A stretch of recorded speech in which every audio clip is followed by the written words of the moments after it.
What's up, everybody? Welcome to another Mash and Drum Whiskey Wednesday night. Hope everyone is having a great time tonight. We looks like we're looking good in the neighborhood here. Got my new camera set up. Hopefully it stays on tonight.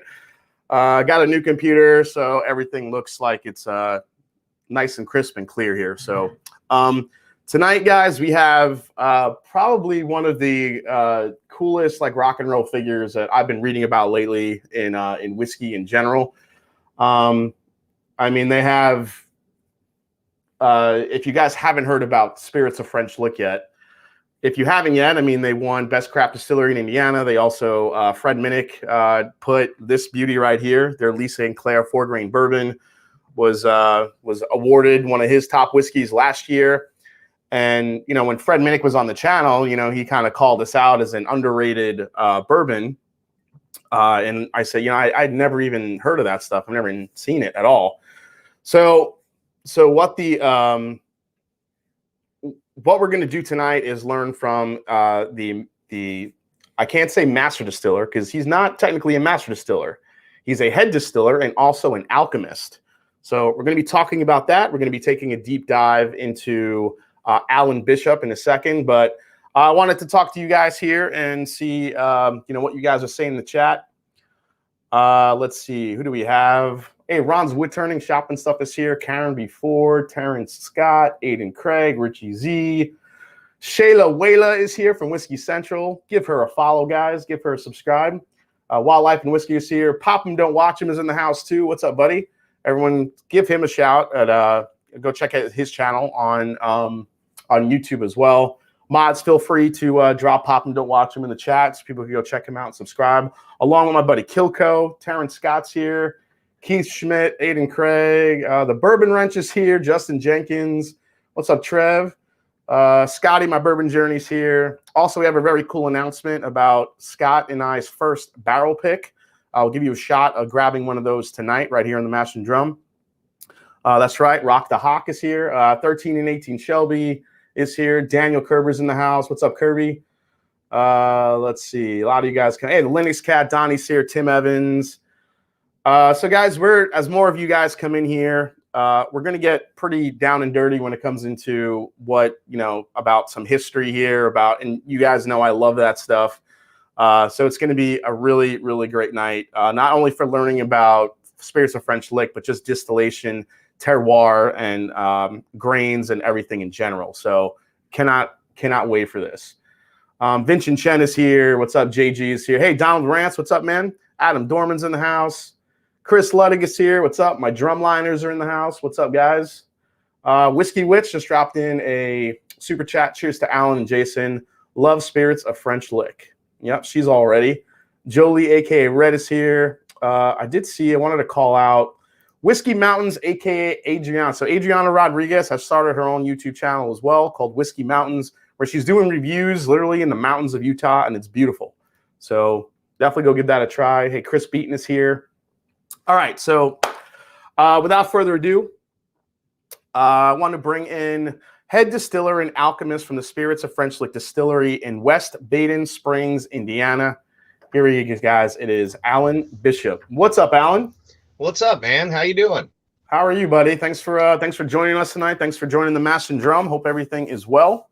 Yeah, it's all good, man. I had 2 snow days this week, and today was just a crazy catch-up day, and so it's kind of nice to talk to somebody other than immediate family and the stills for the past 2 days. So you're just talking to pot stills all day, aren't you? Just singing to them, man. Singing to them. They like it. They like it. So Alan, tell us a quick bit about yourself and the Spirits of French Lick. Yeah. I always try to find a different way to say this, but it always comes out the same way, I think, one way or the other. So basically, I grew up in a family of illicit distillers, moonshiners, what have you, in southern Indiana. I'm a Hoosier through and through, but my family's all from Kentucky. I think Jimmy Russell said it best. He asked, you know, if I was first generation Hoosier, and I said, yeah. And he goes, so everybody else from Kentucky? And I was like, yeah. And he goes, well, you got enough in you, you'll be all right. So, but Grew up on a tobacco farm, also making a little bit of moonshine, just something my family did. It was a way to pay bills, it was a way to pay for Christmas, have a little Christmas money, pay property taxes. It's kind of funny to pay property taxes by avoiding paying taxes on something, but it worked out. Yeah. So came up around it, was always around. I remember being around stills when, I was 4 years old, 5 years old, whatever. And they were never, when I was a kid, man, it wasn't anything romantic. It was another piece of farm equipment, like a tractor or something, it was just something else that we did. And really for a long time, it was, well, I guess I know what we're doing this weekend, We're making whiskey. So you're a bona fide Hoosier, right? Southern Indiana? Yep. Straightforward. Now it's a weird thing. I call myself that, right? And really first generation Hoosier. But my family has kind of lived up here for 3 generations now, from Kentucky, obviously. But I'm still kind of, I don't think you ever become a Hoosier till like your family's been here 100 years, because people still talk about us like we're the new guys. Okay. So despite the fact that three generations lived in the same house and in the same town and all that stuff, it's like, oh, you can't exactly trust them. They're not from here. So yeah. So I actually read, did I read right? It said that your dad was friends with some folks who were on a moonshining reality TV show, and basically your dad and grandfather gave you a 10-gallon still, but didn't really teach you how to use it. So you basically learned how to craft whiskey using a wood-fired pot still. Is that accurate? Yeah, that's 100% accurate. So kind of a twofold thing there. But yeah, when I was like 15, it's a little hard to get people to buy alcohol for you. And maybe I had the best or the worst parents in the world, just depends on how you see it. But they always saw it as, if I was going to do anything, I had to do it at the house, right? So they at least knew what I was into. So, which good on them, because I'd have certainly gotten a lot more trouble if that weren't the case. But yeah, Dad and Grandpa, they helped me build this little 10-gallon pot still. And they basically, they said, don't blow yourself up in the backyard and bring us something when it's worth drinking, right? But then they wouldn't teach me anything. And I knew what they had been doing. I'd seen it. But if I went and asked them a question, they'd be like, oh, you're just going to have to figure it out. So yeah, everything has been kind of self-taught, other than, things that I've picked up from other distillers. And I always tell people, I kind of did it backwards. Like I figured out how everything worked before I really knew why it all worked. And I had to kind of work my way backwards through the chemistry part of it and figure it all out, because otherwise I just sound like cornbread whenever I talk to somebody about this stuff. So, yeah, but then that was kind of the first inroads too. Yeah. My family had some connections to some people that have been in the illicit moonshine industry, and then obviously tied to a TV show, and that got me in the right circles. I'll say that got me around people I needed to be around, like Lisa Wicker and Steve Beam, who really encouraged me to go after this and make this an actual legal thing, instead of otherwise I'd probably just be digging ditches somewhere and making moonshine on the side. If I hadn't already pulled a felony for growing weed or something like that. I mean, nothing good would have came if I didn't end up in this industry. So tell us a little bit about, I know this is probably a longer history than I realize now. I like to study as well. I study a lot of, Kentucky bourbon history, because, that's the history that everyone kind of focuses on. But Indiana has a pretty long and distinguished history as well. Can you kind of give us a kind of a Cliff's Notes version of, some history, the distilling history in Indiana, and as you said, distilling on the right side of the river, correct? Right. It depends on what side you're on. So if you're on Kentucky, Indiana's the wrong side. If you're in Indiana, Kentucky's the wrong side.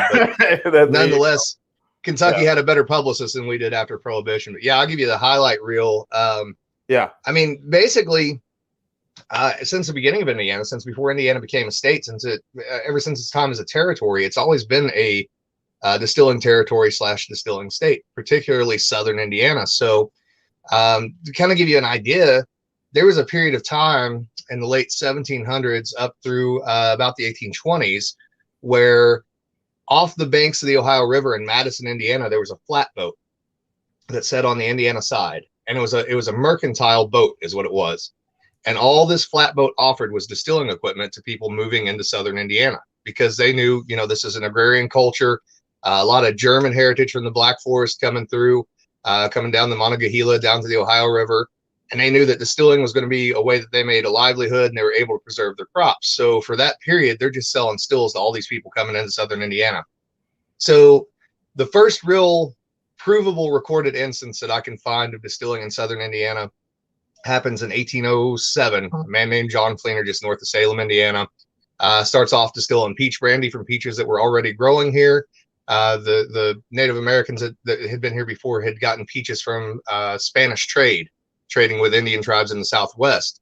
So there were already orchards here at that time. He starts distilling peach brandy, and in that following fall, he starts distilling rye whiskey and what we would now recognize as bourbon. And he really is the first one I could prove. If you talk to the MGP guys, they'll say Dunn and Ludlaw about 1802 or so, but there's no real evidence that they were distilling that early on. The long and short of it is, the region that I really try to represent the most of and really represent the history of is what's called the Black Forest of southern Indiana. So it's a 6-county complex. It's Orange, Washington, Crawford, Perry, and Washington. And I'm sure I missed one in there because I got it out of order, but it doesn't matter. Long and short of it, that 6-county region, at one point in time between 1855 and 1914, there were 155 operational commercial distilleries in that 6-county region.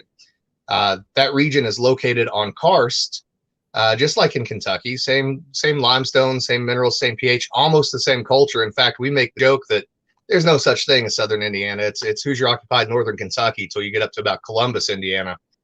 Anything north of that might be considered maybe southern Canada. So, okay. But no, there's so much of that Indiana distilling history there, and names that should have, for all intents and purposes, have been carried on in the same way that the Beam name was in Kentucky. We had families like that here in southern Indiana making apple brandy, and what we would now recognize as wheated bourbon. Mm-hmm. A lot of people, they think of Kentucky as the bourbon state, and for all intents and purposes, Kentucky is the bourbon state, right? No one would ever argue that it wasn't. But Indiana certainly has a history of bourbon production. Bourbon doesn't really get the connotation, the name of bourbon, until about 1821 or so. And certainly Indiana was exporting something that looked real similar to bourbon by as early as about 1812. The vast majority of whiskey that was shipped out of Kentucky was obviously shipped down the Ohio River. But one of the interesting things about that is that if you were shipping anything out of Indiana back in those times, back before the locks were put in on the Ohio River, if you were anywhere east of New Albany, Indiana, you actually had to cross the river first to get your products downstream, or you'd lose it at the Falls of the Ohio. So we have no idea how much of that bourbon that was being shipped out of Kentucky might have been coming from southern Ohio, southern Indiana, both. I would tend to speculate maybe 20% of it at one point in time probably was the case. So if you were stopped and your bourbon didn't make it through, where'd it go? So, well, typically you'd just lose it at the Falls of Ohio. It would just you couldn't make it over the falls. That was the real problem. They were trying to avoid going down that falls and flipping their flatboats was the real problem. Wow, that's crazy. Okay. Yeah, but a vast majority of it, of course, would have been consumed within the local community. Interestingly enough, one of the things that's a little opposite of Kentucky on this side of the river historically is if you're in Kentucky, they'll tell you that basically, they're making a rye bourbon because they preferred to eat wheat. On this side of the river, you had a lot of settlers that had family from the Black Forest region of Germany where they ate a lot of rye, right? So they always saved their rye for bread over here and used their wheat for bourbon. So wheated bourbons have a much longer history than people realize in general, and they were always extremely popular in southern Indiana. But the big thing that we did here in southern Indiana was apple brandy. We were the apple brandy capital of the world for almost 70 years. Made more apple brandy than what was being made in France at the time, and it was considered of a higher quality than anywhere else. And all these apple brandies and bourbons traditionally were pot distilled, which is also true of bourbon in Kentucky before industrialization. Everybody thinks of the column still now, but man, bourbon was born on a pot still. That's where it came from. That's right. And we spoke about that before. You've immersed yourself in history of pot stills and distillery equipment from way back when. I mean, enough that you actually you published the Alchemist Cabinet Volume #1, it was on WordPress. By the way, I'll drop that link in the chat if anyone wants to read it. I think you're the first podcaster or first person that we've talked to that I've ever talked to that's ever even brought that up. That's awesome that that exists. That's cool. Yeah. Like I said, I'm a dork when it comes to this stuff. Yeah, yeah. I was checking that out. I think it's fascinating. If you guys want to take a deep dive into copper pot distillation and the history of the equipment, I will drop that link in the chat right now, actually, before I forget. But I did want to bring up, so apple brandy is kind of where you cut your teeth, right? So you were distilling apple brandy for a long time. You ended up at Copper and Kings, correct? And you created some brandy over there. Can you tell us about that experience? Yeah, man, that was really my family's distillation was really more brandy than it was grain. So apple brandy was always a thing, and it was cheap and easy, right? Because just about everybody has, if you live in the country, you've got an apple tree in your yard, whether you take care of it or not. So a lot of times people give you the fruit off the trees just to get it out of their way. They don't have to deal with the yellow jackets and all that shit. But so when I was in my late 20s, I got to a point where I was running a 150-gallon pot still, basically in my parents' backyard. And I was dating my now wife at the time, and my name was getting out in ways that it shouldn't have been getting out. So she came to me and she said, "Hey, you need to go find a job doing this legally or I'm out." So, I don't have any family that's in the distilling industry. I don't have any inroads into the distilling industry, but I was lucky enough to come into this right when craft was sort of burgeoning. And so I started just looking for distilleries that were opening, and I sent them all, let's say, quote unquote resumes, because I really had nothing. Right. So, what's your resume? I distill wood fire, copper pot, still apple brandy in my backyard. That's exactly how it read, man. It read, I've got years of illicit distillation experience, and I think it ended with something like, "Oh yeah, and I know Steve Beam and Lisa Wicker." I think that was legitimately. Oh yeah, that's yeah. So you always have to do some name dropping if you can. That'd be great. Yeah, for sure. So I got hired at Copper and Kings. I'm not sure if they hired me because they thought I was the best person for the job, or because I would do it for a lot cheaper than everyone else probably would. But it was a good foot in the door. I got to play with a lot of things I wanted to do. I got to be really into that apple brandy program, the absinthe program. I got to meet a lot of cool people in the industry. And but I can tell you, man, I knew from the get-go, I knew from day one when I walked in there that it wasn't going to be the right fit for me. I needed to get onto this side of the river. I needed to play into Indiana history, and I needed more diversity than just brandy, absinthe, and gin. I need to be able to color with all those different shades. So yeah. So then you get a call from a winery in French Lick in Indiana. A winery that wanted to start, they wanted the opportunity to add a distillery to their winery. So in turn, was that just kind of like an immediate, like, this is my opportunity to build something that's mine in Indiana and, do something that nobody else is doing. So, I mean, was that kind of an immediate reaction for you, or did you have to think about it? I've always felt like all I really needed was a ship and a tall star to sail it by. Right. So, yep.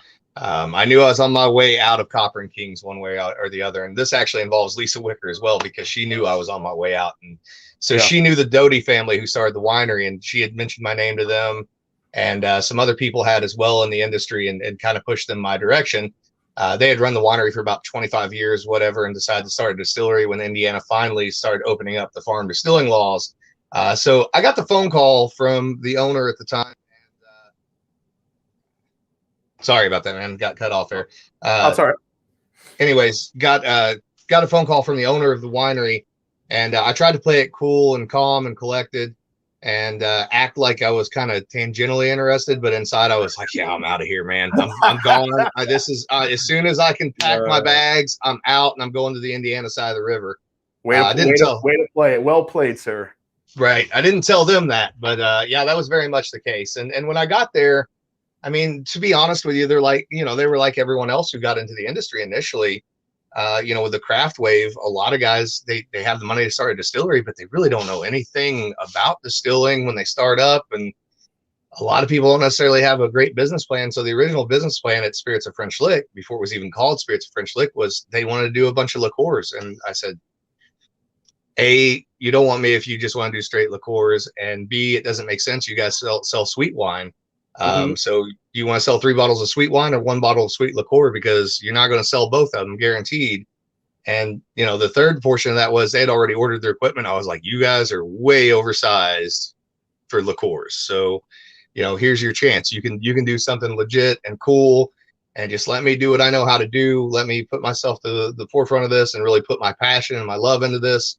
And yeah, I mean, it's just been ever since then. It's very much a ready, fire, aim philosophy, I think. Well, I mean, let's dive into that philosophy. But before we do that, let's dive into. I can't wait to drink this shit right here. So, let's talk a little bit about this bottle right here. I'll have focus up on here. This is the Lee Sinclair 4-grain bourbon. This was the one that was so highly touted by not only some articles but also from Fred Minnick last year. Was able to, you know, find a bottle of this, and you guys were kind enough to send me a couple others. So tell us about, you know, a little bit about who Lee Sinclair was, a little bit about the history of the name on the bottle, and then, I mean, let's talk about this whiskey. This is a 4-grain bottled and bond using corn, wheat, oat, caramel malts.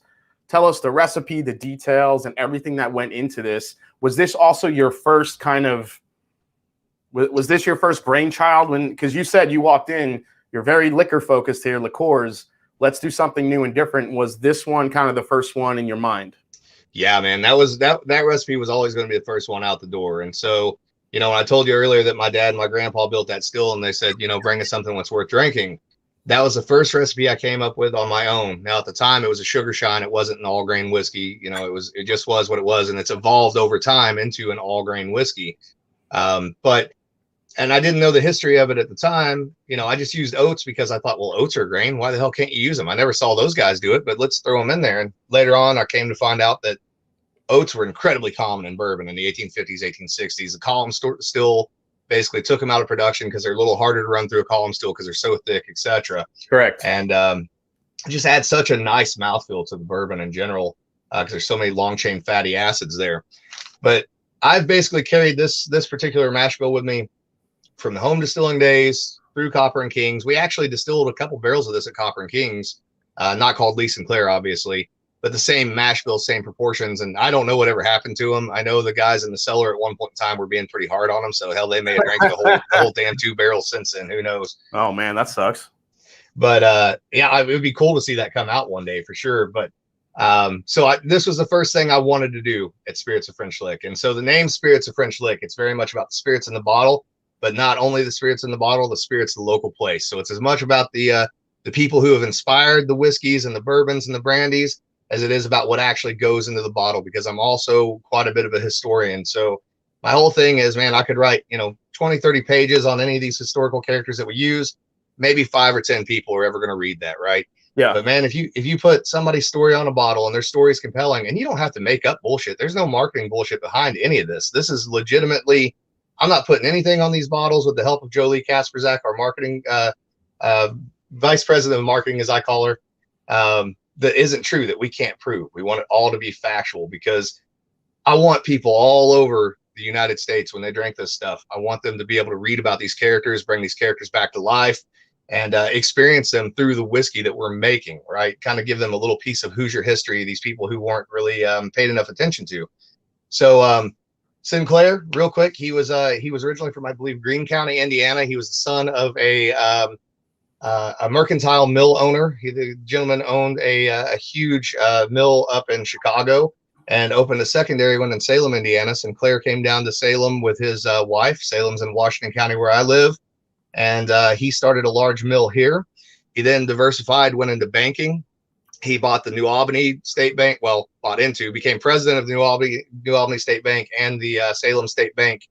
And by the late 1800s, he had become very interested in sort of making use of the railway system that ran through here, the old Monon/New Albany and Salem Railroad.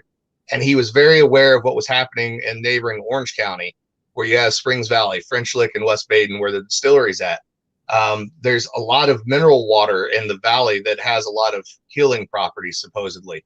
And so he moved in, and there was already an old hotel in West Baden that he bought called the Mile Lick Hotel. He ran that for a couple years, and it burned down. And he was just so dejected by the business that he was like, I'm getting out of this. But the one thing that Lee Sinclair loved more than anything was his daughter Lillian. And Lillian was in love with the business and in love with the valley. So she talked him into rebuilding it. And he said, all right, if I'm going to rebuild it, it's going to be the world's first fireproof hotel. It's going to have the largest freestanding dome in the world at a time when he was told by all the engineers he talked to that it could not be done. He literally went and he found a 20-something-year-old kid who had never designed anything. He had designed stuff, but never really built anything practically. And they built the largest freestanding dome in the world there in West Baden at the hotel. For almost 70 years, it was the largest freestanding dome in the world. And then he said, I want to make this the Carlsbad of America. So he goes in, he builds this hotel, he builds a gaming room, what we would now consider a casino. That brings all this traffic into town. By the 1920s, there are 9 casinos and hotels in that town, and not a single one of them was legal until the one that's there now. Drew, gangsters from all over. So, Sinclair being from Washington County and going to Orange County for work, me being from Washington County going to Orange County for work, we're on Sinclair Street. We're right across from the Dome and the West Baden Springs Hotel. It made sense that Sinclair would be the first spirit that we put out, the first thing that we named after somebody, and the first real tribute that we did. Because there's so much synchronicity there between the two of them. But on the production side of things, we do 2 600-gallon cooks to fill 1 fermenter. So our fermenters are 1,200 gallons, stainless steel, closed top. Maybe not as sexy, quote unquote, as some of the Cypress stuff and all that stuff. But, bear in mind, we're next door to a winery. We play with a lot of alternative yeast. And if you don't know this, winemakers believe that brewers and distillers are bioterrorists. So they don't want anything escaping my side and ended up on their side. So day one, we use a house. Bioterrorism, that's a thing? Yeah, well, with winemakers it is for sure. I think so anyways. Okay. So we do day one, first fermentation, 600 gallons. We do a house yeast that we actually propagate from there in the distillery. Day two, the second half of that fermentation, we switch over to a brandy yeast. And that brandy yeast is bringing all those fruit flavors forward. Bringing out a lot of those fruitier esters, sort of bringing a different element in general to a bourbon whiskey that you don't typically find. Fermentations right at 85 degrees for 4 days. Then we go into our stripping still, which is 1,200 gallons. Strip everything, don't make any cuts there. Go to the doubling still, 650-gallon copper doubling still named Anana. All the stills are named after various women. That's kind of an old school thing, right? You guys name your pot stills, right? Oh yeah, that's an old superstition, man. You don't sell a ship that doesn't have a name, and you don't run a pot still that doesn't have a name. It's bad luck. So I want to say hi to Jolie. Jolie's in the chat, aka Red. yeah, Big Red. Yes. Yep. Yes. Jolie, Jolie has been great to work with setting this up. So I just want to say hi to Jolie and say thank you for everything and setting this up with Alan. This is awesome. Don't let her deceive you, man. She seems nicer than she really is. I'm just saying, there's a line there. You got to watch it, man. She's spicy. Well, she's a marketing director. That's kind of my realm where I live. There's only so much you could take sometimes. I get it. Well, she puts up with me, so that's a lot. So all right, so let's get into this Lee Sinclair because I got to spend a good amount of time with it. Definitely had a few pours of this. It took a little while to open up, and once it did, I mean, the stuff coming out of this glass, I was really impressed with it for a 4-year-old bourbon. Got a super chat from Pop and Don't Watch Him. I'm currently drinking the Lee Sinclair Maison's pick out of Ocean Springs, 112.6. Oh yeah, cast strength incredible. The grains show through beautifully. Mm-hmm. Yeah. All right. Yeah. Let me get into this here. So now this is aged a level 2 char, correct? Which is pretty unique in the industry. It is, and that's the kind of part of the motto is that respect the grain idea. The idea that you're going to mature things, but it's going to be in balance with everything else that went into it, fermentation and distillation. So that two char, we don't need the filtration of a 3 or a 4 because we're making nice clean cuts off the pot still. Yep. So that 2 char gives us more toast. We get a little more lignin, and that gives us some very interesting barrel character that you don't typically find in a lot of bourbons. It's also all 53-gallon and larger barrels. We don't use any small barrels at all.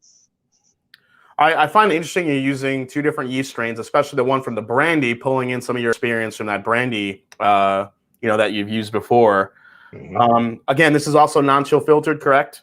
Yep. Everything we do is non-chill filtered. Now explain the mashing to me, because I had read that it's not sour mash, but it's not sweet mash. So Yeah.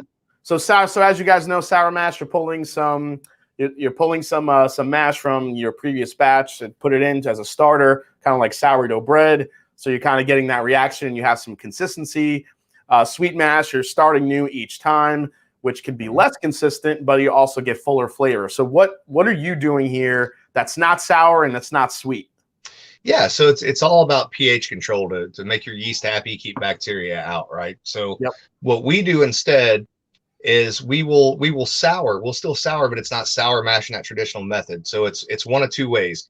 The first way is we'll either use citric acid, depending on the product, to lower the pH a little bit. That citric acid obviously gives a little bit of a more fruit character, a little brighter sort of character. We also tend to ferment at very low pHs, which is kind of interesting, something different that we don't really talk about a whole lot. But there are some things that we ferment at very crazy low pHs, and we do it on purpose. The other way that we sour is that we will use malolactic bacteria to actually sour. And that malolactic bacteria is much more kind of an earthy, round, darker tonality in general, depending on the product. The Lee is actually soured with citric acid. Is how we got that. But yeah, it's definitely a little different methodology than you'll see most places. And especially with the propagated yeast too, because we're not going through and doing an isolated culture of these yeast that we're actually propagating ourselves. So we're definitely getting some house malolactic bacteria and some of those things that are going in and dropping pH on us during fermentation as well. Yeah. So for me on the nose here, baked bread. Mm-hmm. I get a lot of like, this is baked bread to me with I don't know, maybe like apricot or peach marmalade. Yeah. A little bit. Yeah. There's definitely a big punch of stone fruit here. Maybe, it's not like so far citrus where you're getting into an orange realm for me. It's more staying in that nice, like delicate, like peach or peach flavor. A lot of honey, nice baked apple too. Yep. It's interesting because you could smell the grain. Now this isn't an old bourbon where it's going to be more refined and you just kind of have those rich oak notes. You have the grain in there, which I actually like because you could smell the grain. But I think the trick is, and I think you've kind of mastered it here. Sometimes you have a young bourbon and you could smell the grain and it's a nasty grain. Right. This is like pure sweet sour grain, but wrapped up like around baked breads and fruits. Yep. Yeah, and that's the whole idea, is to hit that kind of blend and balance, right? Because that's one thing that I've always thought interesting about Kentucky bourbon is, you rely so heavily on the barrel, and there's nothing wrong with those barrel flavors. But if I'm going to say that I'm going to use specific grains in a specific mash bill, I want you to always be able to pick out the positive attributes of those grains. And that would be true for us. We hope even at 8 years, at 10 years, at 12 years, I still want you to be able to go, hey, I can actually taste the wheat in here, or I can taste the oats in here. Because otherwise I'm not sure that I understand the entire point of using those different grains if you're not able to also taste the uniqueness of them. I mean, we all prefer a certain kind of bread. We all prefer, for example, even our steaks grilled a certain way, right? Mm-hmm. So we don't just char the shit out of them and hope for the best. So, but yeah, that's a very big part of what we try to do, is hit that kind of 50-50 between raw material, fermentation, and distillation, and then the other 50 coming from the maturation process. So it's very sweet on the palate and very creamy. I mean, the pot still in the texture, I think, combined with the oats, was a really impressive texture to me, when I tried it for the first time. But there's like this minty herbal, like pop bit on the very back end, which, makes you think that it might be more rye forward, but it's not. There's like an herbal quality to it, especially on the finish, to go along with like some cinnamon. Yes. Yeah. There's a lot. There's a lot going on here. It's almost like it's like someone put like herbs on my bowl of Cinnamon Toast Crunch cereal. Right. Yeah. It's a eucalyptus sort of character, which is kind of a house characteristic of ours with some of our house yeast that's really interesting. And I agree with the Cinnamon Toast Crunch thing as well. So I always get, a little kind of, obviously the caramel, the honey, nutmeg, kind of on the aroma. Sometimes I get just a little hint of like fennel. And then that finish, like you said, you get all that creamy mouthfeel. It just hangs out. There's a little like French walnut in there. There's a little almost kind of ground cherry, stone fruit, white pepper. For being a 4-year-old and being an alternative grain, like you said, and then with the oats in there, I agree. I think it's cool that you pick up almost just enough of that white pepper spice that you start going, is there rye in this? What's going on here? You know? Yeah, like you would think there could be a rye to it, but it's more. It is, and it's a lingering pepper spice. I haven't taken a sip in about a minute and a half, and it just sits there. It's just lingering on the back of the palate, and I think that has that creaminess and the mouthfeel of this. I could see why so many people would be impressed with this, especially for a 4-year bottled and bond, out of Indiana. Not many. Now, I will say this, guys, if you're used to the Kentucky flavor profile, there's some of that in here, like maybe a little bit. And I think that goes in part to like the oak and maybe some of, like you said, the lignin layers and the vanillas that are coming out of there. But I think when you look at overall the creaminess of it, I haven't had many 4-year-old bourbons, even some of my favorites that are sitting on the shelf right now that have this type of texture to it. And now, whether you like the flavor of the 4-grain or not, I mean, that's up to you. But yeah, I'd be hard-pressed to find another 4-year-old bourbon like this with this much texture to it. And I think that's the magic of the pot still. So tell me about your pot still, your love of pot stills, and why you think that's really the way to do bourbon. Other than that's the way bourbon was originally and whiskey was originally distilled, was with those copper pot stills. And then after that, guys, we'll get into some details in the chat, and also I will unleash my brand new barrel pick that you guys can have a shot at getting. So, So, I'm a fan of the low rectification column still as well in Kentucky, because it serves its purpose. It does a great job, and those guys, all the big guys, they do great stuff. And, I love Wilderness Trail on the smaller side, Peerless, all those guys. I have a lot of respect for them and I love what they do. But for me, the pot still is super dynamic. It's as much spiritual as it is practical, right? So there's just something to it. There's something to the shape. There's something to the fact that it has curves. It's that's why we name them after women. They have curves, and it's kind of a beautiful sort of thing. But they're so dynamic, and they're so distiller centric and so distiller involved, and so character driven. I mean, if I go in on a Monday and I'm in a bad mood, I'm going to make one kind of whiskey. If I go in on a Wednesday and I'm in a great mood, I'm going to make one kind of whiskey. Everything in the world affects a pot still on top of that. So if we have weather changes, barometric pressure, it's kind of like putting the brakes on a pot still. It'll slow it down a little bit. Yeah. Humidity changes things. Moon phases change things. They'll actually run a little faster in a full moon than they will in a new moon, believe it or not.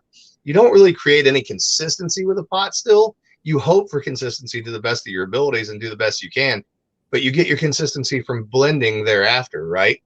So that gives you this opportunity every day to make a very uniquely charactered spirit, where you have all these chances to do unique one-off single barrels or different types of blends and things of that nature. Pot stills are really creatures of retention and concentration of flavor. It requires that you be attentive.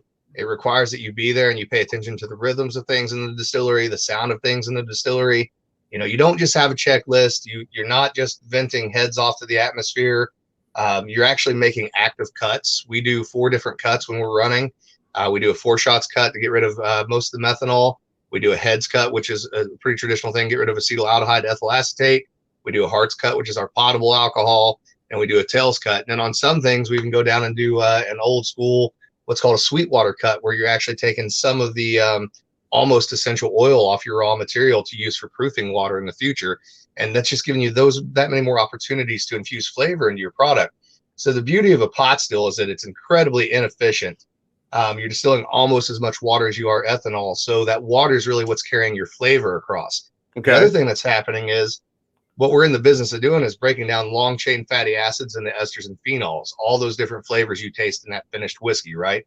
So a lot of those long chain fatty acids, the way that they break down is through time under heat.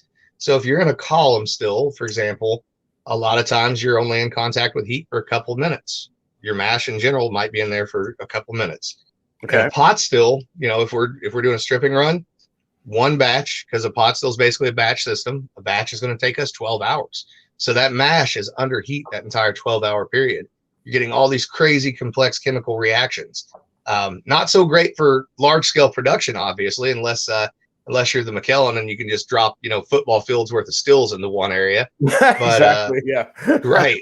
But fantastic for, the smaller craft side of things, 3-4 barrels a day in one shift, and, something hopefully a little more culturally unique, maybe, to our area.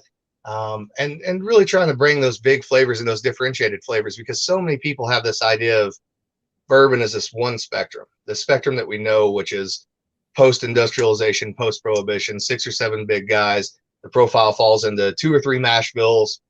And then anything outside of that to a traditional bourbon drinker is, what is this strange magic? Well, that's what we want to be.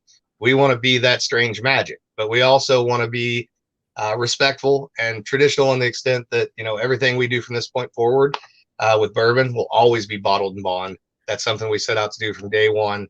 And I think it's a hallmark of showing that we're in this for the long haul, and we want to be here in the long haul. And we want to have something for everybody too. I always say we're kind of the pharmacopoeia of distillers. So, it won't fix your problems, but it'll make you forget about them for a little bit, maybe. Yeah, I could totally get on board with that.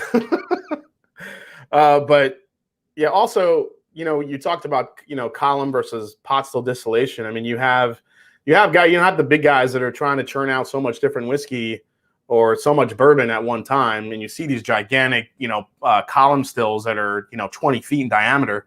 They're absolutely just ginormous. And then, like you said, when you compare that to the copper pot still, I mean, you have some distilleries like Brown-Forman, or I should say Woodford Reserve, they're doing a combination of column and pot to kind of give it that texture, which works out. But what you said there, the fact that you said Kentucky bourbon kind of lives in this area, and that's what people know, and that's what people love, that kind of goes back to your thought of being a head distiller rather than a master distiller, and calling yourself an alchemist a little bit. So I was curious, like alchemist, but before I get into that, I want to call out a couple of super chats here. JG, count me in, 877 match now. Show the choo-choo. All right, if you haven't seen it yet, here you go. Don't fuck with my train. That's me on my choo-choo. That's awesome. Yeah, thanks, man. That was actually courtesy of Fred Minnick. I showed him my Jim Beam choo-choo train, and he didn't really think too much of it. Oh, man. Also, Ethan Friedman, great content, kind of like going back to college. Yep, this is why I wanted to have Alan on. Whiskey Central, Alan has made me want to go to college for distilling and brewing. This is so cool. There you go. If you guys haven't checked out Whiskey Central and Shayla, please do. So I looked up alchemist online just to get like a rough definition. So, yeah.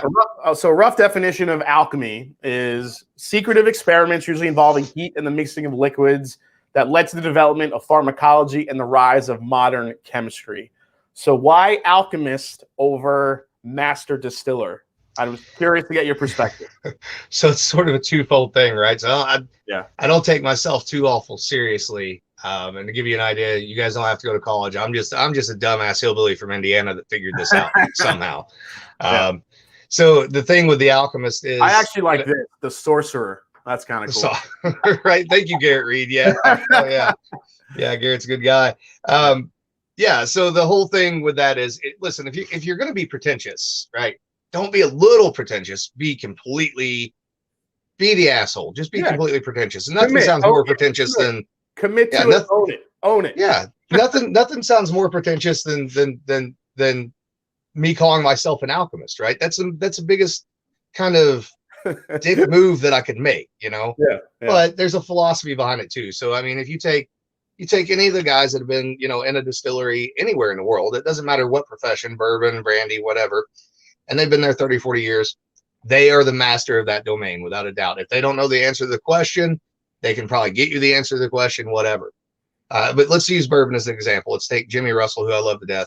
If you were to take Jimmy Russell and drop him into one of the old Eastern European, bloc countries, Soviet bloc countries, and give him a plum tree and a pot still and say, Jimmy, make me some Slivovitsia. Jimmy would look at you and say, well, what the fuck is Slivovitsia? Probably, likely, more than likely. Yeah. And he would figure it out pretty quick, right? But he's not going to master it the first 5, 10, 20, 30 times he runs it, because it takes years. And while that, doesn't really affect what he's done at Wild Turkey, it could have, right? So there may have been things in Slivovitsia that were kind of hidden away and off to the side and not thought about that could be learned from that art form to apply to his art form. And because we're so kind of singular minded as distillers on whatever our main product is, sometimes we miss out on these opportunities to cross-pollinate and be able to use ideas from other cultures, other traditions, other distilling techniques to improve our own art, right? So to me, a master distiller is literally, man, you guys spend your whole life at it, and not in just one category. You got to be able to kind of look at all the categories, digest it, and bring it in. So master distiller has become such a loaded marketing term that I can't do it. I can't do it. It doesn't matter who says you're a master distiller. I just never going to be able to do that. I mean, nope, I'm just an asshole alchemist. That's what I do. So. Sugar Kitty says, own the wand you wave at the still while no one is around. Kind of like choo-choos with crappy beam juice in them. Yeah, Sugar Kitty. Nice. Very nice. All right, so before we get into the next one, which I'm very excited about, I haven't tried this yet. So I'm gonna open up the Maddie Gladden. I haven't gotten a chance to dive into this. This is their high rye. This is their high rye bottled and bond bourbon, another bottled and bond product. But before we do that, guys, I do want to call out real quick. For those of you that don't know, myself and Scott from My Bourbon Journey we started our own little whiskey club called Mash and Journey. And basically what we're doing is we're providing some barrel picks for our Patreons, some of our supporters, and we give them kind of first crack at it. But after that, what we're going to do is get into letting you guys get a shot at it once those pre-orders are through.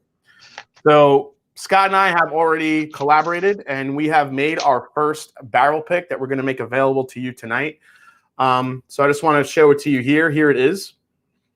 This is the Rye 3 Whiskey Private Reserve Cask Strength.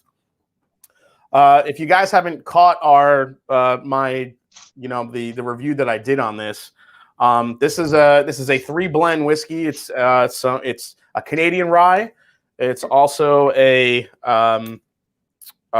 Canadian rye, and then on top of that you have a 12-year light whiskey, and then on top of that you have an MGP rye that's blended and then finished in a rum cask. So what you guys can do if you want to get here's some of the tasting notes. Lemon lime soda, chocolate, vanilla, mint, powdered sugar on the nose. The palate is spice, some candied orange, some maple candy in there from the rum cask. Finish is very long, mint black tea. Now, the cool thing about this is that this is our own private blend. This isn't anything that Rye 3 has put out. It's something unique to us. We can't tell you exactly what's in it or the proportions, but we can tell you it's a proportion of those 3 components I mentioned, finished in the rum cask, bottled at cask strength for you guys to get your hands on one if you feel so inclined. So what I'm going to do here is I'm going to drop the link in the chat if you guys want to. Oh, hold on one second. If you guys want to grab it. Actually, let me do it through here. This was just made available to us not too long ago, and we just released it over the weekend. So let's see here. Where is it? Oh, there we go. Let me drop this in the chat here for you guys. Here we go. And here it comes. There you go. Feel free to go in and grab a bottle if you want. I just dropped the link in the chat. If you want, guys, if you want to buy multiple bottles, you can definitely get some money off there. Use the code STOCKUP for free shipping on any orders over $200 for our Rye 3 pick, our inaugural Mash and Journey Rye 3 pick. So we're looking forward to bringing some more picks to everyone as soon as we can. It's a very cool first release. It's absolutely delicious. They're going to be bottling it now. So this is a pre-order, and it will ship in about March or April. So if you're interested in trying this custom blend, this one-of-a-kind custom unique blend from Rye 3 from Scott and I, then, you know, give it a try. I think you'll really enjoy it. We are very proud of it. So that's a cool project too, man. And Scott's a good guy, and he's got a good palate. So I know for sure you guys got something cool going on there. Yeah, Scott and I have similar palates, so we wanted to craft this this blend. So we worked with Matt Witzig of Phenomenal Spirits, who was the master blender over at Joseph Magnus. Yeah. I think he did the first cigar blends, like 1 to 14. He was there for. Now he's moved on to Phenomenal Spirits, so he gave us a chance to craft our own blend here. So that was it. So definitely go pick up a bottle, guys. It's I think you'll really, it's something like it's very different. It's very unique. And that's what we're trying to bring. So hopefully maybe at one point we can do a Spirits of French lick pick, which I would love to do. Yeah, man. Come get drunk in the barrel house with us sometime. It's a good time. I'm not that far. I'm in Ohio, so I'm not that far. I have family. My cousin, don't laugh here, but my cousin Vinny lives in Zionsville. That's amazing. That's amazing. I literally have a cousin Vinny that lives in Indiana. Is he a lawyer? Tell me he's a lawyer. He's not. No, he's not. He's not a lawyer. Damn. I mean, he could be a lawyer. He's a smart guy. He's but yeah. So you fake it till you make it. The two, you know, he always, you know, the two Utes, all that good stuff. Yeah, right. Best movie, identical. Best movie ever. All right, guys. So we're going to be diving into next is the Maddie Gladden. So let me focus up on the bottle here, guys. You guys can take a look at Maddie Gladden. There she is. The Maddie Gladden. I will say, does Jolie, is she the one designing your labels too? Jolie is doing a hell of a job on those labels. Yeah, she is. There's a forced joke in there that I'll make that we're two peas in a pod. She'll hate that. She's red right now. I guarantee it. She's pissed. But no, yeah, she designs all those labels and does an excellent job. And she's really stepped that up since she came into the company, taking over the labels that we did have, and she put a whole new face on it. And man, I would say that 50 to 60% of the success we've had has been because of her. In all honesty. Yeah, I mean, I'm a designer. I went to school for design as well, so these labels are legit. So nice job, Jolie. These are pretty amazing. So we have some similarities between these two, obviously, except for the mash bill that's in here. But you have bottled and bond, 4 years. Again, you're doing a double pot distillation. You're using your two different yeast strains. You have your one, and then you have the brandy one that you're using to pull those different flavors out. Different brandy yeast on this one than Sinclair too. So okay, this one, the mash bill we have here, guys, is 55 corn, 35% rye, and then 10% Victory malt. Now, is Victory malt just a malt that's ubiquitous in Indiana?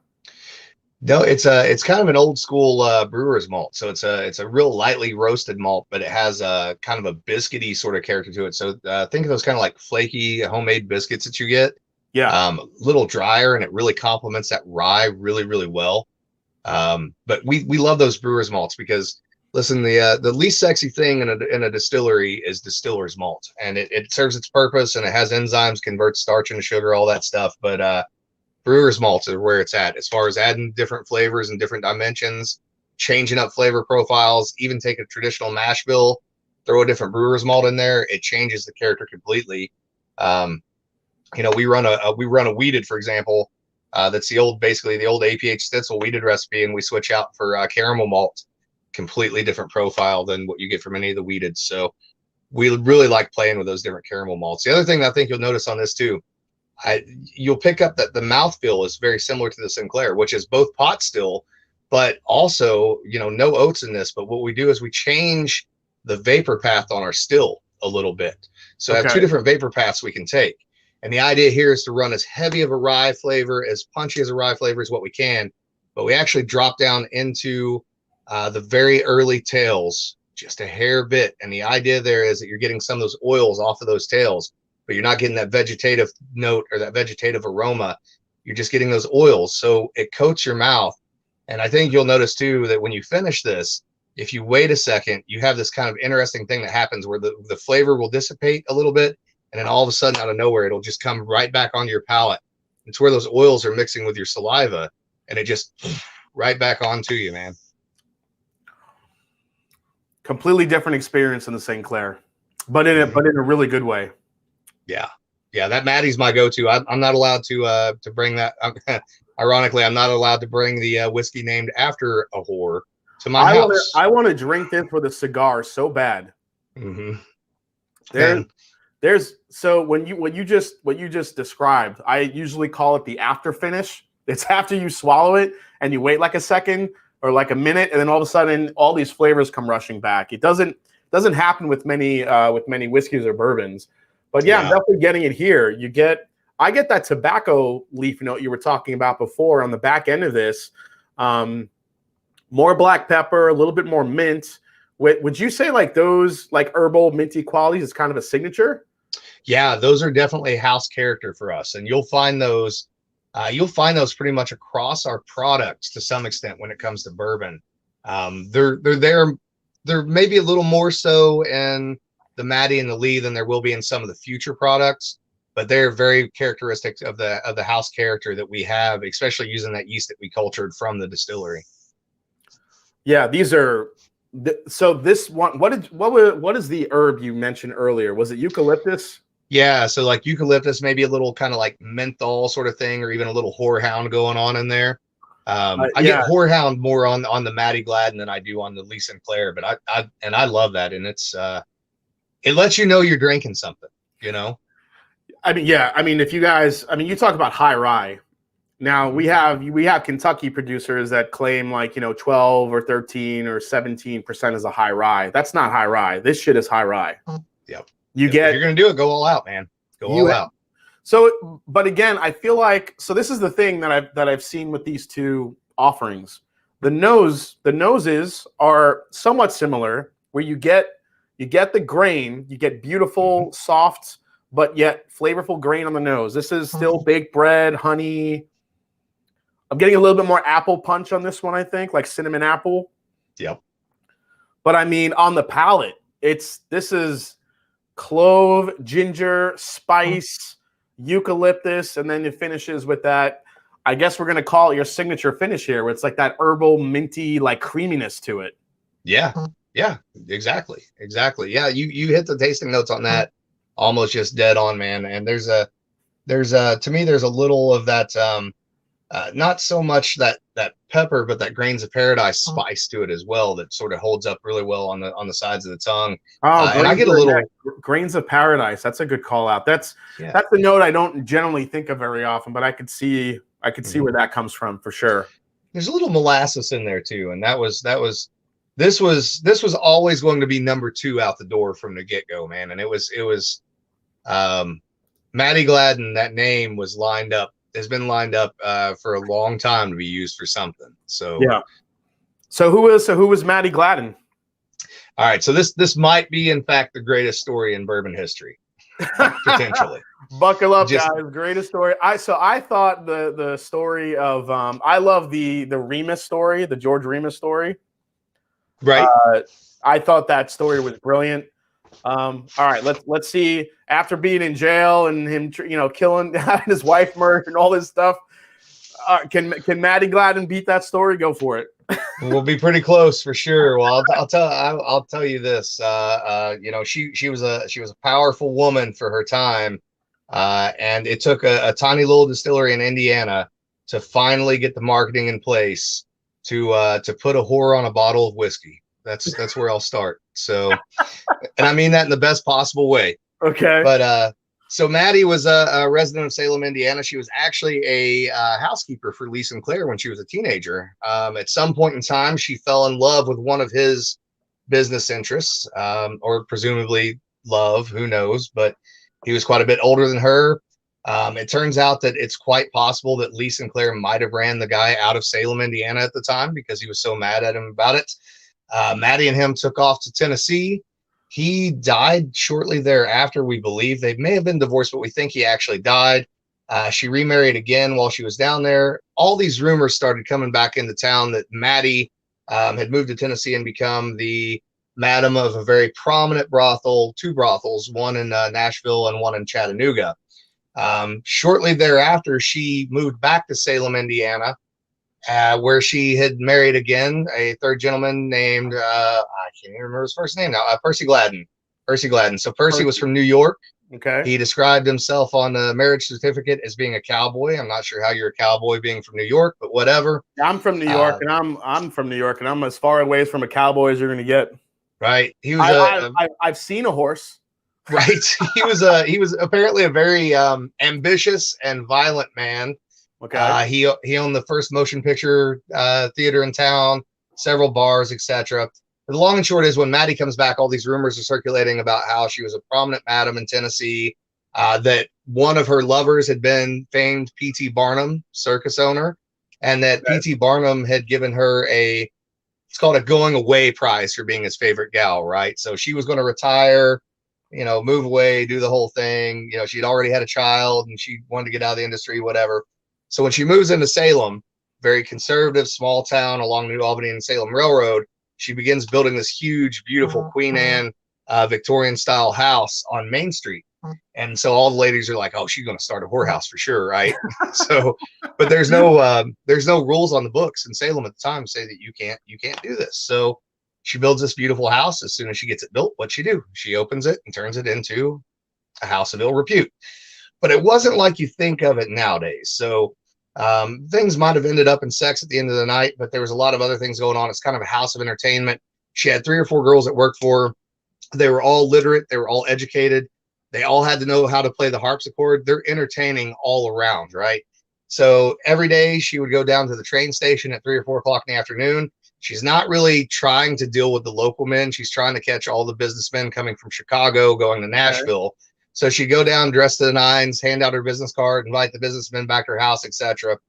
The long and short of the Percy Gladden part of this story is that she and Percy had a super tumultuous relationship.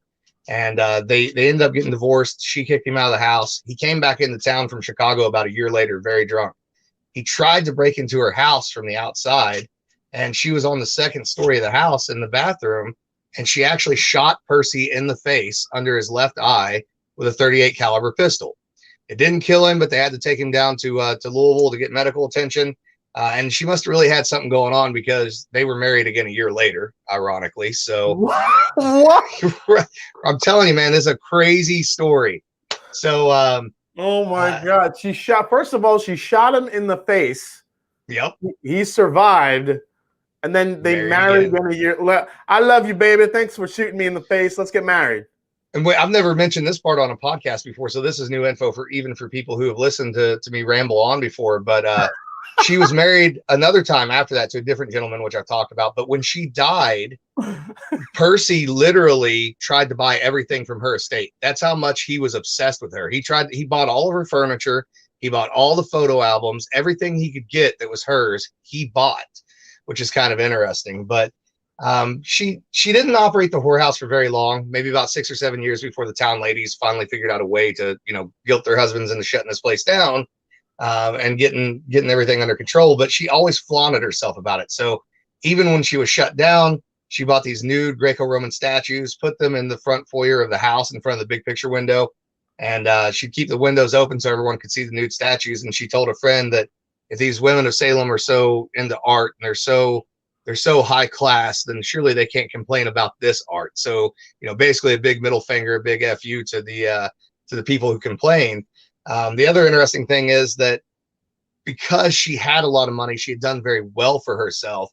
She actually had the nicest buggy in town, right? So anytime there was a parade and you had a keynote speaker in town, okay, you had to use her cart.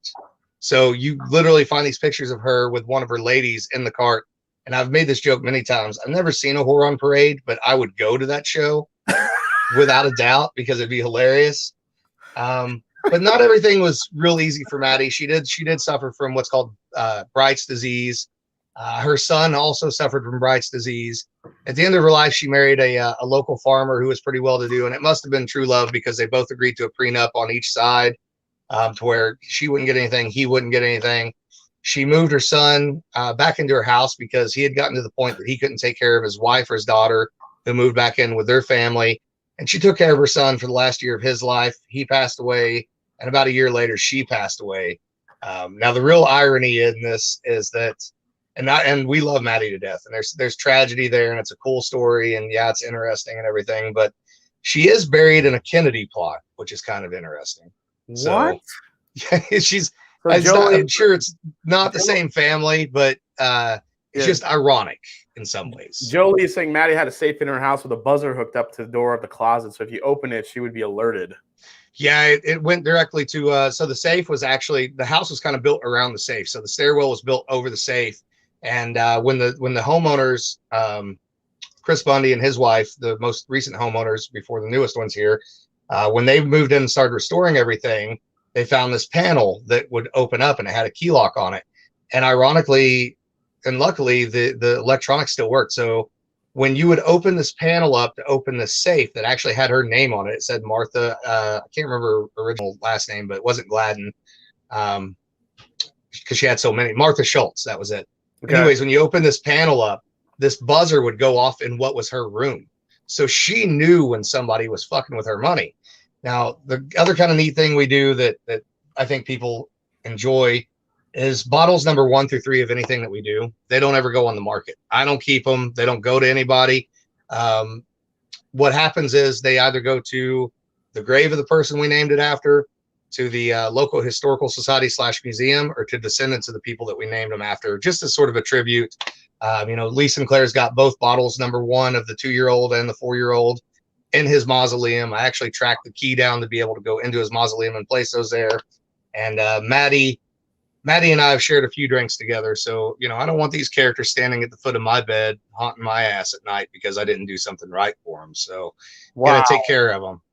Yeah, I think that story just won. Holy shit. Yeah. I mean, if you're gonna name a whiskey after, a woman, and there are plenty of great historic stories with women at the center. But if you're gonna name one, go high rye bourbon and find the woman. It had to be the one. It's Maddie with 2 T's. I know a couple asking how do you spell her name because they want to look it up now. Mm-hmm. There it is, Maddie Gladden. You guys have a video about her on your website, do you not? We do. Bo Cumberland shot a great video for us. We used some local talent to actually play Maddie. We went to the house. The house is still there for a long time. It was a bed and breakfast. It's just recently been resold and purchased. And it's a gorgeous, gorgeous house. Probably there's nothing like it in Salem, Indiana. There's not another house that looks like that. And I can't imagine what it would have been like when she was opening that place up and everybody just looking and going, oh, yeah. Could you imagine? That's crazy. I want to say hi to I Whiskey She Wines. That is Bobby and Sam. Awesome to see you guys in the chat.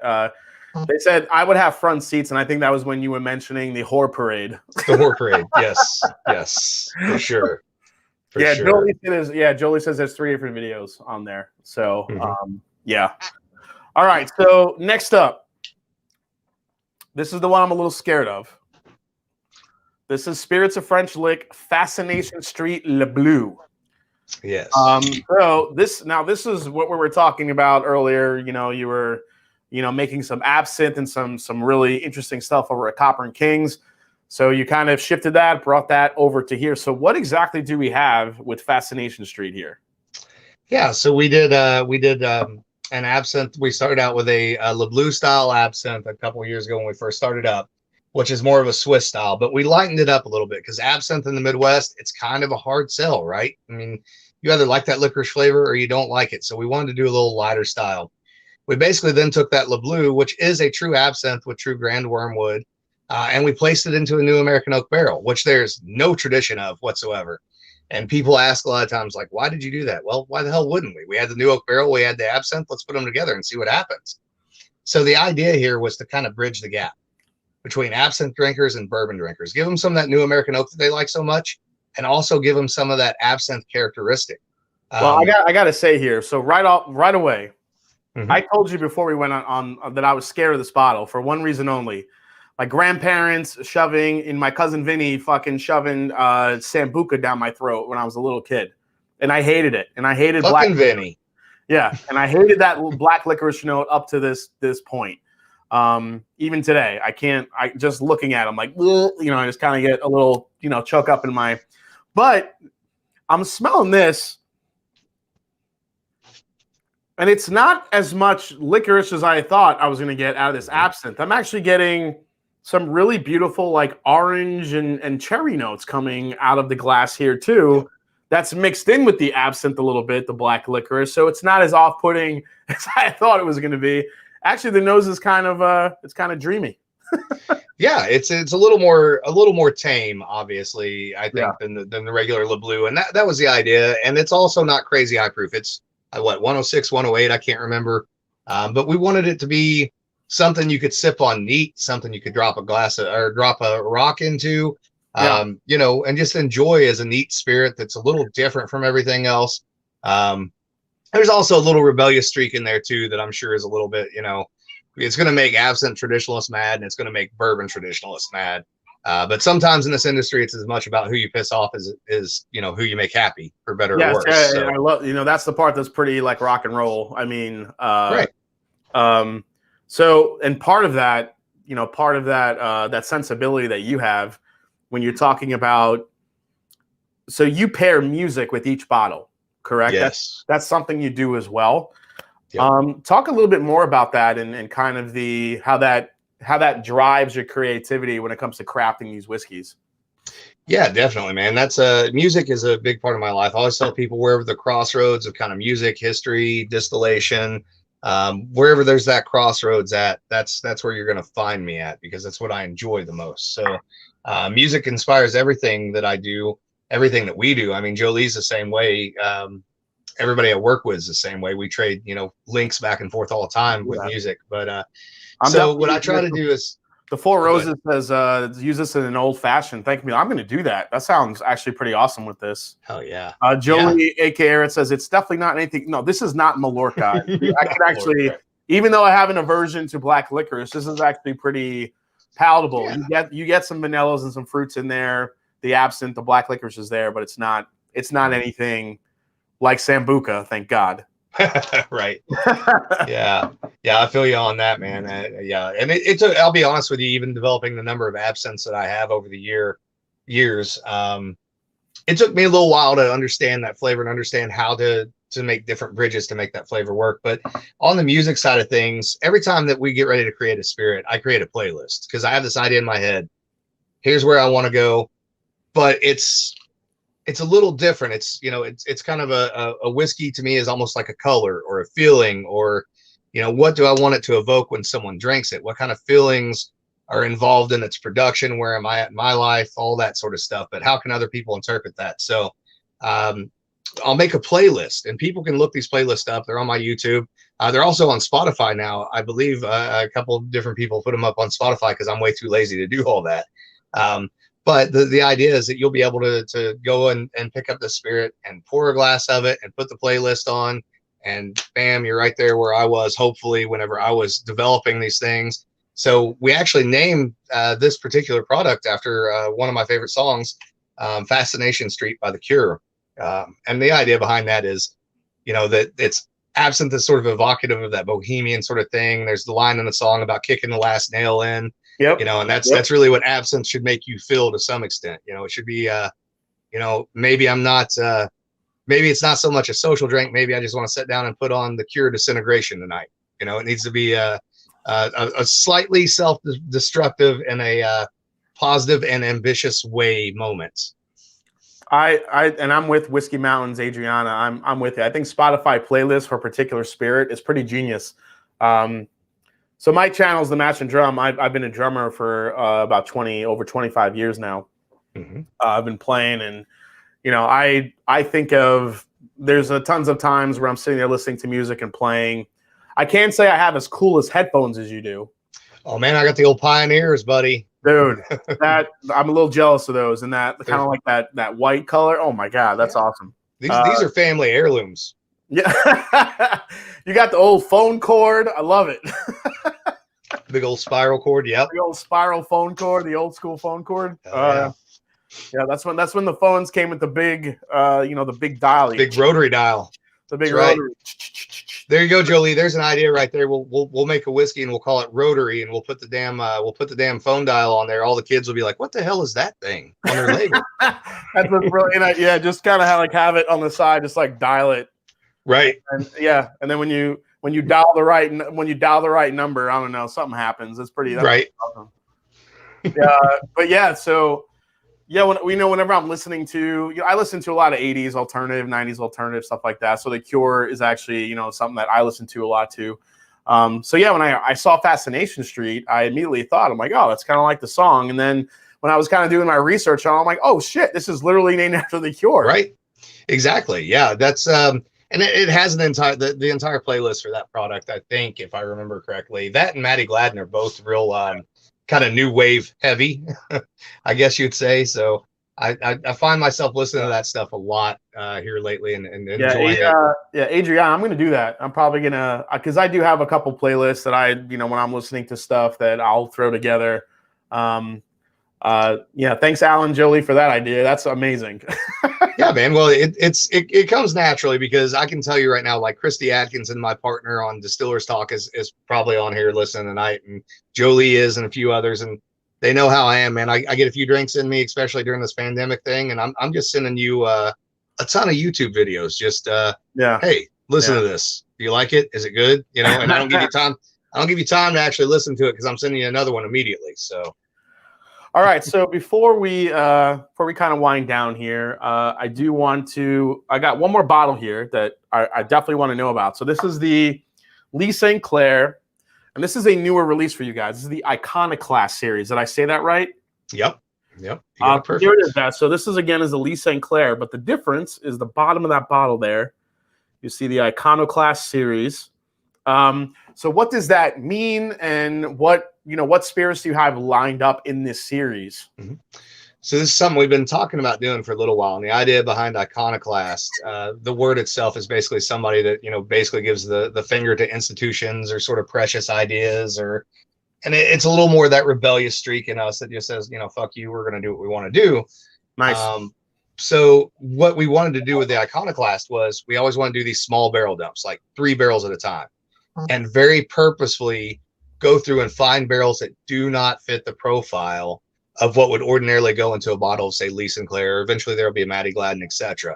So they're going to be off profile and of their own accord, maybe not interesting enough to be a single barrel of their own accord, but once their parts are put together, they're greater than the sum of their parts. So we had 3 barrels left over from our original dump of Lee Sinclair that I had put off because I didn't know what the hell to do with them.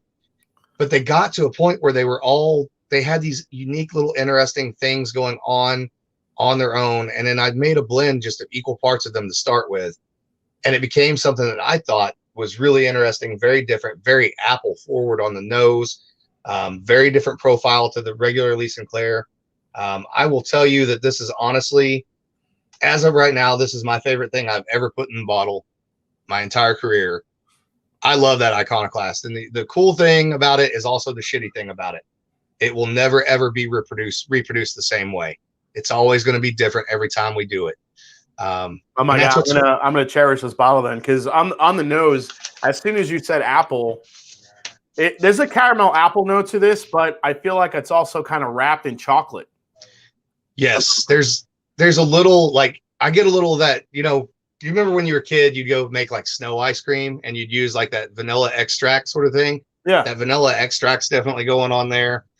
There's maybe a little bit of a sort of like a black walnut sort of character going on in there in the aroma too. I could see that. I could see black walnut. And it's definitely a little soft. There's some brown sugar, some dry cocoa sort of notes in there too. I'm not going to lie to you. I'm cheating a little bit and reading off my tasting notes that I wrote for it. So there's a little like on the palate, you still get that nice mix of. All right, so this is the thing. So on the palate of this one, this is like you made a peach like a peach pie, but yeah, like a crumble. Yeah, and then I was gonna say, then you put it in the oven and you cooked it like a little bit too long. And you get like that bready, that like caramelization, like around there, the caramel, the peach, or if you just took like apricots or peaches and threw them on the barbecue, but it's not. You don't get that smoke note there. This is more like sweet, nectarine, caramelization, a little bit of chocolate there. Holy crap. Yeah, this one was a lot of fun. And I'll be honest with you, like when I made that blend the first time, I was like, that's pretty good. You know, I think we can do something with it. And I put it in a bottle and was real happy with it, signed off on it. And a couple weeks later, Jolie brought a bottle back. We had some guests in the distillery and we popped the bottle open. And I didn't think it was mine. I was like, what is this? I didn't make this. There's no way I made this.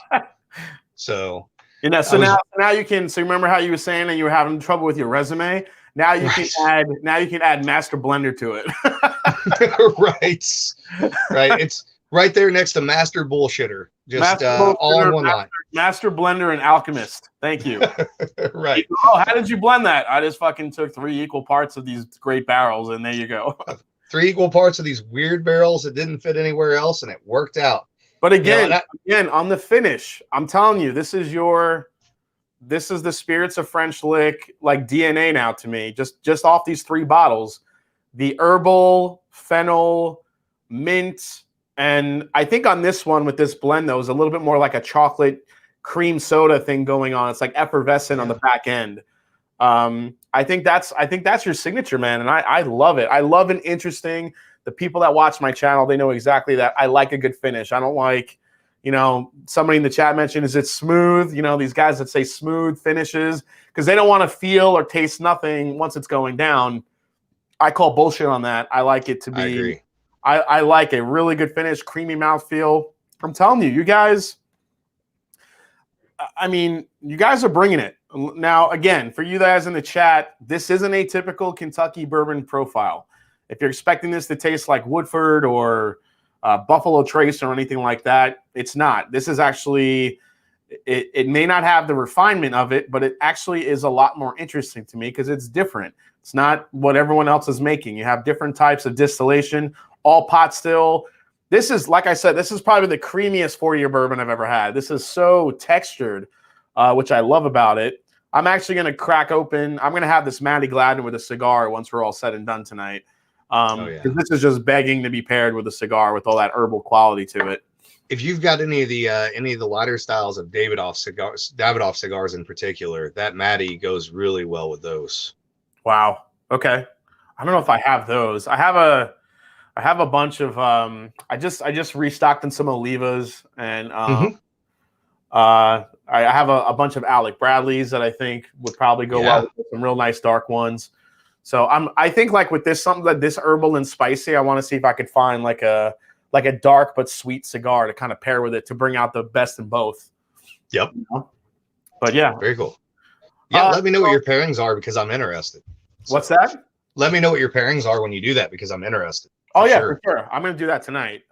Cool. So what are some new products that your guys are working on? I know you have a weeder that's available now. Tell us a little bit about that and talk about any products you have upcoming. I know you have a single barrel program that's really gaining some steam now.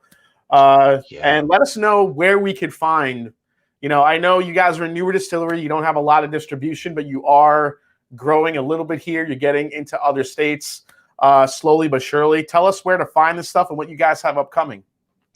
Yeah, so we do have a weeder. Now, the one that's out right now is almost sold out. That was a blended straight bourbon whiskey. It was 60% ours, 40% merchant, a blend of 2 and 7. It was very good, but we're about to replace that here in a couple months with 100% our own bottled and bond wheated bourbon. That'll be named William Dalton. He was the original distiller for the Daisy Spring Distillery, actually the longest tenured distiller in Indiana history. He worked there for 55 years, doing things the old way with pot stills and wood and all that stuff. Is he related to Dalton from Roadhouse, the movie? So nobody is related to the Dalton gang, which was part of Southern Indiana history, which they were one of the very early train robbing gangs, in fact. So, which is kind of interesting. I love a good train robbery. That's awesome. Yeah. Actually, Indiana is the historical home for train robbers. We had the first train robbery in U.S. history. So, which is kind of cool. But we just released another one of the one-offs, kind of like the Right Way or the Fascination Street. We like to do these one-offs that are a little more playful and kind of thumbing our nose at the industry, flipping the industry off a little bit. So we did the Unpretentious, which was a finished high rye bourbon, basically the Maddie Gladden finished in a port barrel, which did really well for us. And then the follow up to that is what we call the right way. So we took a rye whiskey, basically the old George Washington mash bill, and we aged that for 3 years in new American oak, and then we moved that over to that absinthe barrel that you just tasted. So we emptied out the absinthe and put the rye in, basically made a ready to go Sazerac, and then based the concept on David Lynch movies. It's really the entire idea is a little tribute to David Lynch, and just a little bit of fun there, a little darkness and that sort of thing too. Nice. Awesome. Yeah. Yeah, we've got this year we'll have a 5-year-old rye whiskey coming out based on, again, that old George Washington rye mash bill. Oh, wow. Okay. So yeah, I'm super excited about that. That's gonna be something I'm gonna have to drive to Indiana and grab one of those, because that sounds incredible. I mean, so you're talking recreating the old rye whiskey that George Washington made, who is kind of seen, whether it be true or not, as the world's first master distiller. Was George Washington. Yeah, so and not so much even trying to recreate what he was doing, because the guys at the distillery, Steve Bayshore, down at Mount Vernon, they do a great job. So this is more of kind of a twofold thing: an alternate take, because an alternate malt that we use, but then also, interestingly enough, with Indiana history, Ohio history too, that rye mash bill, those proportions were incredibly popular across southern Ohio and southern Indiana. So you would have, if you were to go back to say 1820, you would have found this whiskey in southern Indiana. It definitely would have been here in almost those exact same proportions, which is super cool. And we've taken the opposite. What's the rye to barley proportion? So it's 60% rye, 35% corn, 5% aromatic malt, which is another one of those 2-row brewer's malts. Nice. Like it. Over here dying from drinking and chain smoking. I apologize, guys. It's okay. We've got what else coming out this year? We'll have a bottled and bond apple brandy, which for me is a huge deal. That's coming full circle, coming back around. There's also going to be a iconoclast release of apple brandy as well. That's going to be 2 barrels that are 5 years old, 1 new American oak and 1 previously used wine barrel that'll be in a blend. Jolie's filling in for me here as I die. Yeah, Jolie is saying the bottled and bond apple brandy releases in fall alongside the rye whiskey, so keep an eye out for that. That's awesome.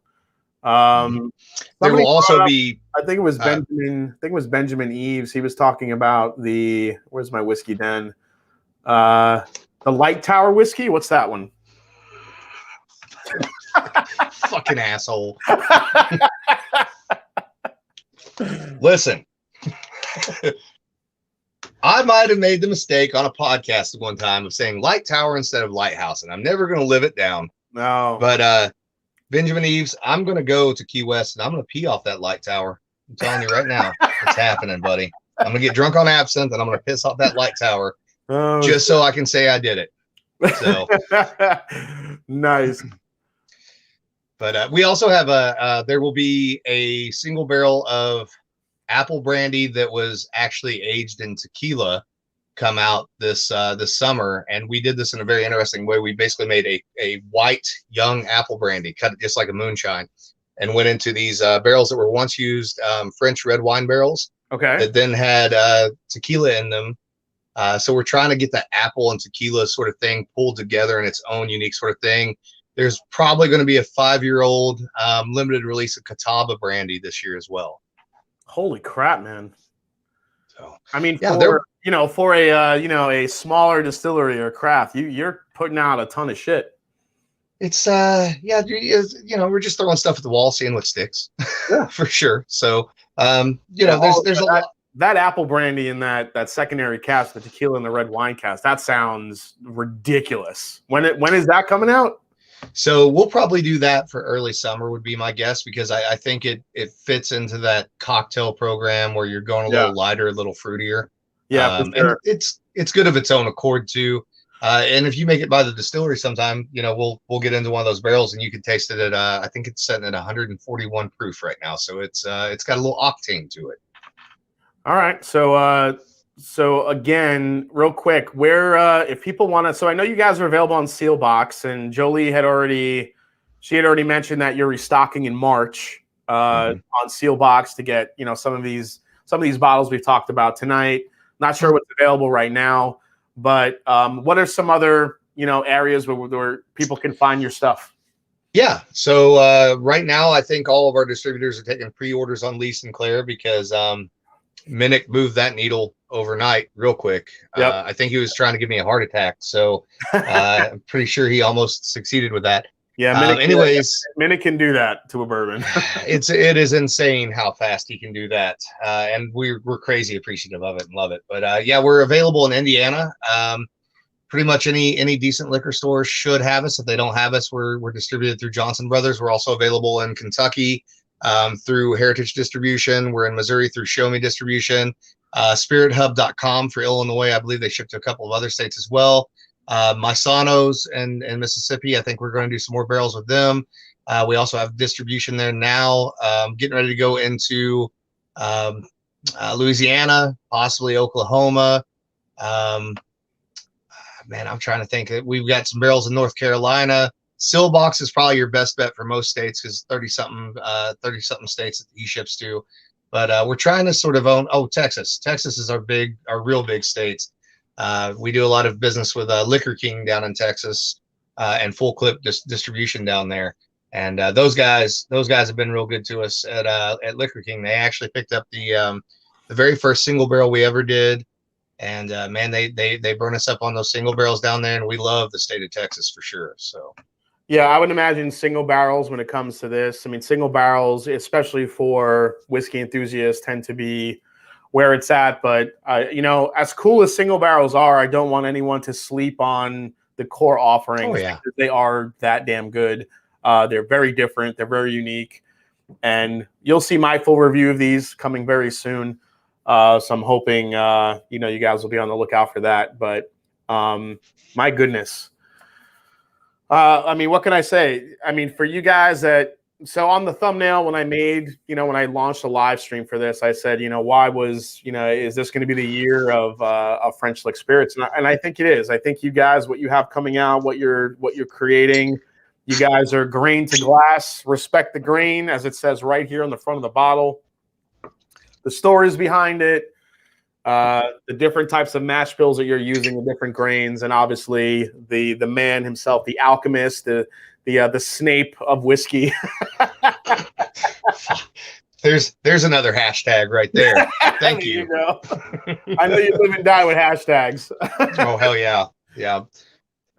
So you guys, so we mentioned where you could get it. Keep on a lookout. Again, we mentioned Sealbox, which probably has the most universal, or the most the most chance you have of probably grabbing a bottle and getting it sent to your state. I know Sealbox is running a little bit behind because of their because of the weather situation right now and stuff. But they're about to pick up 2 new single barrels too, so they're bottled and ready to head their way here shortly. So be on the lookout for those. Yeah, so that'll be coming on soon. So I mean, Alan, what can I say? Thank you so much. This was an absolute education, I think, for everybody watching, for me as well. I will definitely be watching some of these videos and also read up a little bit more on Maddie Gladden, because that fucking story is epic.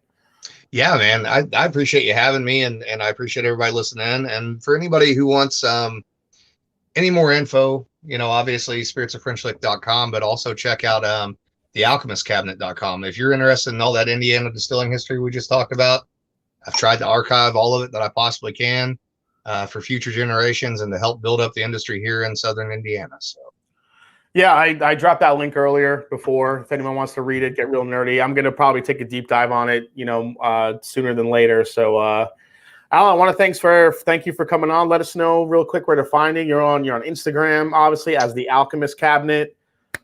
You do a lot of posts. Jolie is on Instagram as well. Follow her because she does an amazing job posting really cool photos of the bottles as well. And what's upcoming.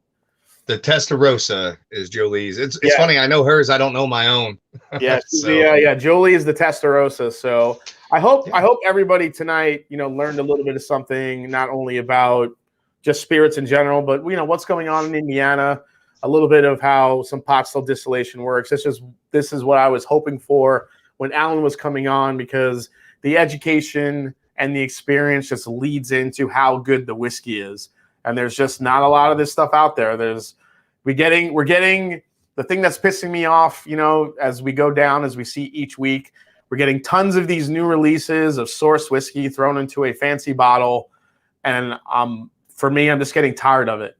When I see what Alan's doing with stuff like this, when you're actually crafting something unique and new to the market rather than just sourcing a barrel and throwing it in a bottle, this is where I want to explore. This is where I want to be when it comes to upcoming whiskeys.